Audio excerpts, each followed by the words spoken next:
Assalamualaikum warahmatullahi ta'ala wabarakatuh. Bismillahirrahmanirrahim. Alhamdulillahirabbil alamin. Wassalatu wassalamu ala asrafil anbiya'i wal mursalin sayyidina wa maulana Muhammadin wa ala alihi wa sahbihi ajma'in, amma ba'du. Adik-adikku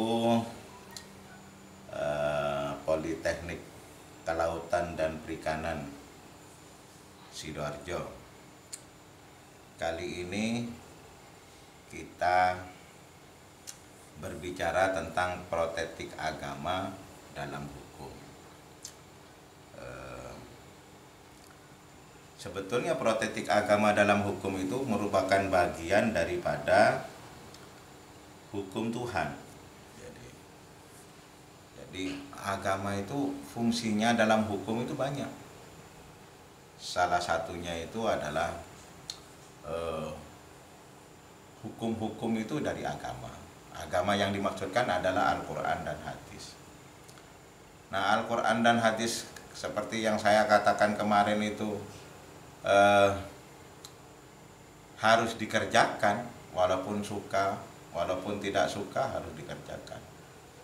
Nah, karena dikerjakan terus-menerus melahirkan adat. Al-adatu muhakkamah.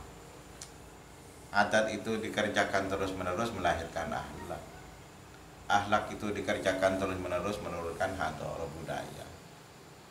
Budaya itu dikembangkan melahirkan peradaban bangsa.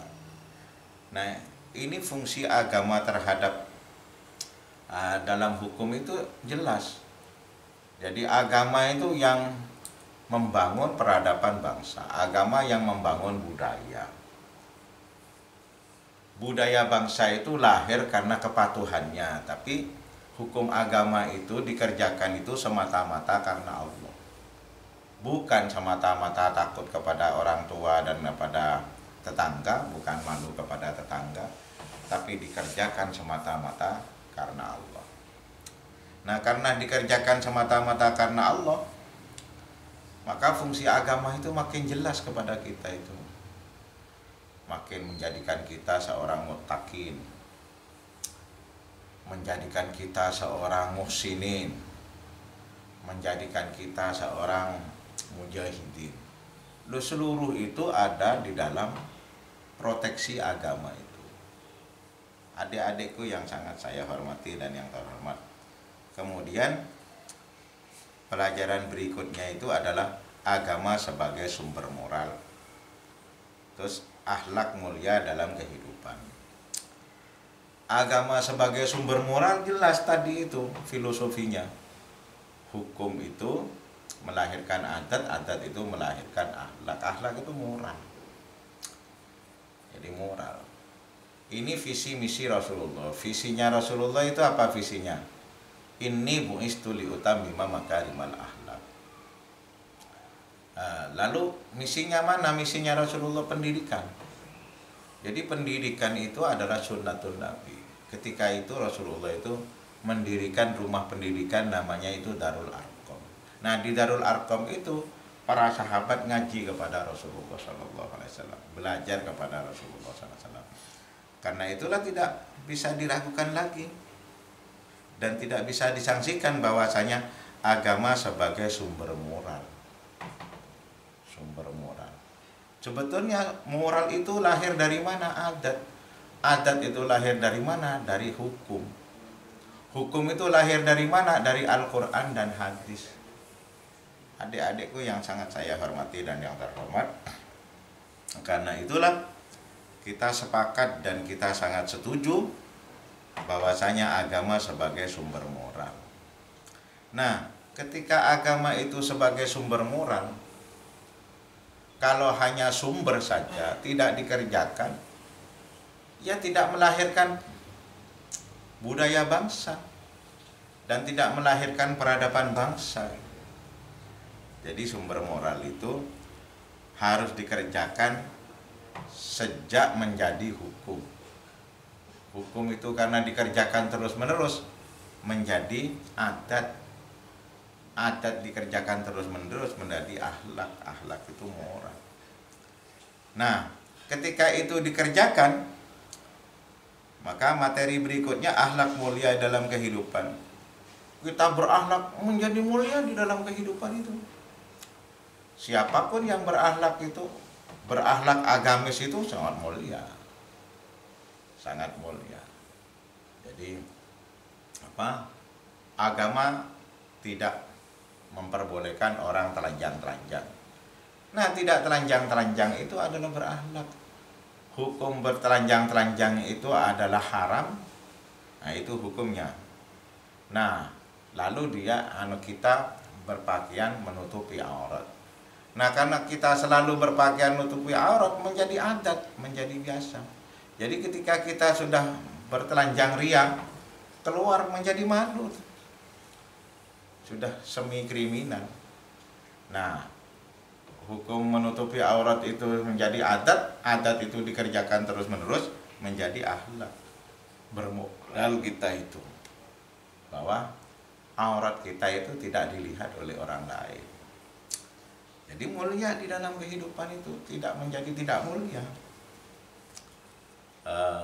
Karena itulah makanya berpegang teguh kepada hukum agama, berpegang teguh kepada adat, berpegang teguh kepada akhlak, berpegang teguh kepada budaya agama, berpegang teguh kepada peradaban bangsa merupakan satu keniscayaan di dalam hidup ini dan merupakan sebuah kemuliaan di dalam hidup ini. Kalau kita menutupi aurat, tidak pernah ada orang yang melihat ini. Tidak pernah ada orang yang sweet, gak ada. Karena kita itu beradab dan mulia. Adik-adikku yang sangat saya hormati, nah, sekarang ini untuk menentukan kemuliaan berakhlak mulia itu seperti apa sebetulnya? Orang yang sudah beriman, pelajaran yang ke-6 itu, beriman. Iman itu apa? Sebetulnya iman itu ada apa ya? Ada 6. Antuk minabillahi wa malaikatihi wa kutubihi wa rusulihi wal yaumil akhir wal qada'i wal qadari khairihi wa syarrihi. Jadi ada 6. Jadi kitab-kitab Allah itu ada banyak itu. Taurat, Zabur, Injil, Al-Quran. Harus beriman. Cuma sekarang ini konon yang diperdebatkan dan ramai di dunia itu, Injil itu sudah dirubah. Ada Injil Barnabas, ada Injil apa saja. Banyak namanya itu, saya tidak tahu. Karena saya bukan orang Kristen. Nah, tapi kita harus percaya bahwa kitab Injil yang pertama kali itu dari Tuhan. Kitab Zabur, kitab Taurat itu dari Tuhan. Kitab yang wajib kita imani. Dan ini masih agamanya samawat. Jadi rusak-rusaknya orang Katolik dan orang Kristen tidak serusak orang kafir. Karena mereka itu masih ada pedoman agama di dalam kitab Injilnya. Jadi beriman kepada itu. Orang yang beriman kepada 6 itu tadi hanya beriman saja. Beriman itu bukan pekerjaan, beriman saja sudah merupakan akhlak yang mulia. Orang yang beriman kepada Tuhan tidak pernah menyembah selain Tuhan. Orang yang beriman kepada Tuhan tidak pernah mengkultus individukan seseorang. Yang paling dicintai itu adalah Tuhan dan Rasulnya. Iptek.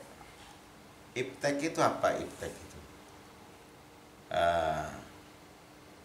Iptek itu adalah semacam ini, samalah ontologi. Iman itu kan ontologi, iptek itu teknologi. Itu sama dengan cara beriman kita itu, karena itu adalah rasionalitas. Amal, nah baru amal itu aksiologi. Amal itu mengerjakan. Jadi hukum-hukum Allah tadi itu, Al-Quran yang melahirkan hukum itu dikerjakan terus-menerus, itu harus dikerjakan. Harus dikerjakan. Nah, dikerjakan itu secara otomatis melahirkan adat, melahirkan akhlak, melahirkan budaya, dan melahirkan peradaban bangsa. Secara otomatis kalau dikerjakan.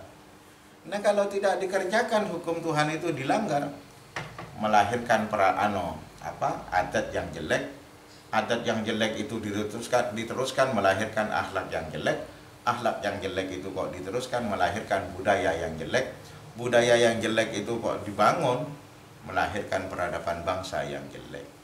Nah, karena itulah adik-adik ini adalah merupakan ujung tombak untuk menyelamatkan bangsa ini. Untuk menyelamatkan bangsa ini, bahwa bangsa ini adalah bangsa yang bermoral, bangsa yang berperadaban tinggi. Karena itulah makanya iman, iptek, dan amal ini merupakan sebuah keniscayaan yang tidak bisa kita pisahkan. Kita melakukan sesuatu harus berdasarkan Al-Quran dan hadis dan akal. Karena ad-dinu wal akal. Jadi akal itu ontologi. Nah, iptek ini termasuk ontologi. Adik-adikku yang sangat saya hormati, karena itulah makanya di tanggal 8 nanti ada UTS. Nanti UTS-nya itu gampang itu nanti. Nah, ini pelajaran ini dari protektik agama dalam hukum, agama sebagai sumber moral, akhlak mulia dalam kehidupan, iman, iptek, dan amal. Sampean rangkum dan kembalikan kepada classroom, lalu sampean itu absen. Itu saja dari saya. Wallahul muwaffiq ila aqwamit thoriq. Wassalamualaikum warahmatullahi wabarakatuh.